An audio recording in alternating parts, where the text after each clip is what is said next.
Pendaki meninggal di gunung. Salah alam atau salah manusia?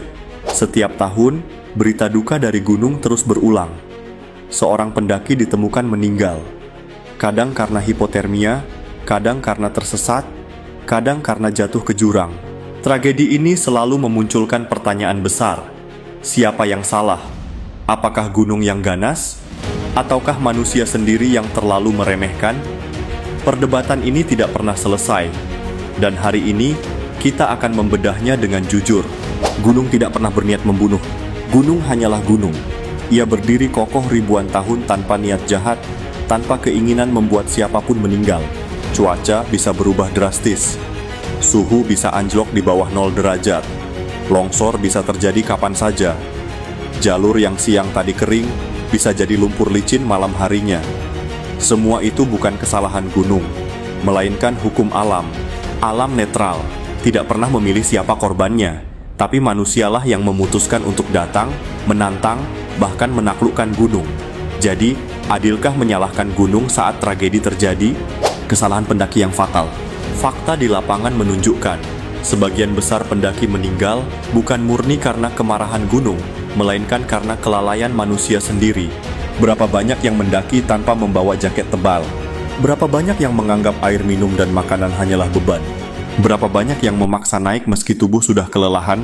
Berapa banyak yang lebih sibuk mencari foto Instagram daripada membaca arah jalur?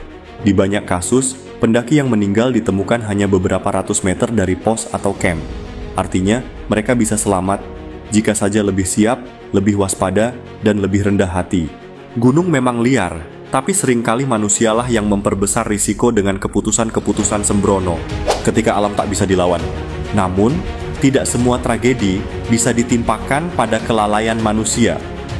Ada saat di mana semua sudah dipersiapkan dengan baik, peralatan lengkap, fisik kuat, rombongan solid, tetapi alam tetap menunjukkan wajah terkerasnya. Badai salju di Himalaya menelan puluhan pendaki. Longsor besar di Andes mengubur tenda pendaki yang sedang tidur. Di Indonesia, badai petir di puncak gunung bisa muncul tanpa peringatan, membuat pendaki meninggal seketika. Bahkan pendaki profesional yang sudah terlatih puluhan tahun bisa menjadi korban. Di titik ini, kita harus mengakui, manusia hanya tamu kecil di hadapan kebesaran alam.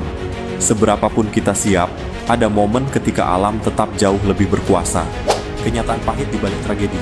Setiap kali seorang pendaki meninggal, publik sering terjebak dalam perdebatan. Salah alam atau salah manusia? Namun di lapangan, kenyataannya jauh lebih pahit. Ada korban yang ditemukan hanya beberapa langkah dari tenda, tetapi sudah tidak bernyawa karena hipotermia. Ada yang jatuh di jalur yang dianggap aman hanya karena sekali terpeleset. Ada juga yang meninggal justru saat turun, ketika tubuh sudah kelelahan. Namun ada pula kisah sebaliknya. Pendaki yang berpengalaman, perlengkapan lengkap, fisik prima, tetap meninggal karena cuaca berubah secepat kedipan mata. Badai datang, suhu turun drastis, dan dalam hitungan jam, tubuh tidak mampu bertahan. Di balik setiap tragedi, ada kenyataan yang sama. Gunung tidak salah, tapi manusia pun tidak sepenuhnya salah. Kematian di gunung seringkali adalah pertemuan tragis antara kerapuhan manusia dan kekuatan alam. Gunung tidak pernah salah, alam tidak pernah salah. Yang ada hanyalah konsekuensi dari setiap pilihan yang kita ambil.